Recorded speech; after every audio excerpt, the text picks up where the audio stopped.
নমস্কার, জয় মাতারা। আমি অ্যাস্ট্রো হিমাংশু ভাগ্যের দুয়ার থেকে আপনাদেরকে জানাই আন্তরিক শুভেচ্ছা, ভালোবাসা।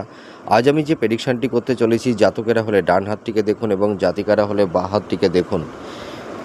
যদি হাতের এই যে চন্দ্রের স্থান থেকে যদি কোনো ভাগ্যরেখা পুরো শনির ক্ষেত্র পর্যন্ত যদি চলে আসে, আর এই চন্দ্রের জায়গাটা যদি একটু উঁচু থাকে, ঠিক আছে, যদি গর্ত না থাকে, ঠিক আছে, বসা না থাকে, যদি চন্দ্রের স্থানটা একটু ফোলা থাকবে, হ্যাঁ, একটু পিঙ্ক বর্ণের থাকবে, তার পাশাপাশি এই চন্দ্রের স্থান থেকে যদি কোনো একটা ভাগ্যরেখা এই শনির ক্ষেত্র পর্যন্ত চলে আসে, তাহলে এই জাতক জাতিকারা ভীষণ জ্ঞানী বুদ্ধিমান হয়ে থাকে এবং এদের জন্মস্থান থেকে এরা যদি বাইরে গিয়ে কর্ম করে, তাহলে এরা জীবনে প্রচুর সাকসেস, এরা সাফল্যতা অর্জন করে থাকে এবং এদের কর্মের প্রতি একটা কনসেন্ট্রেশন, একাগ্রতা, এইটা কিন্তু এদের মধ্যে লক্ষ্য করা যায়।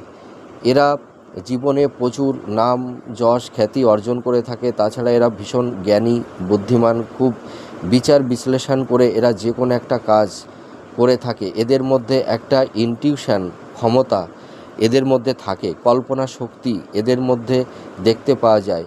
আর এদের একটা ঈশ্বরের দৈব কৃপা বা আশীর্বাদ এইটা কিন্তু এরা পেয়ে থাকে। আপনারা মিলে দেখুন এই প্রেডিকশানটি কতটা ম্যাচ করছে। নমস্কার, জয় মাতারা।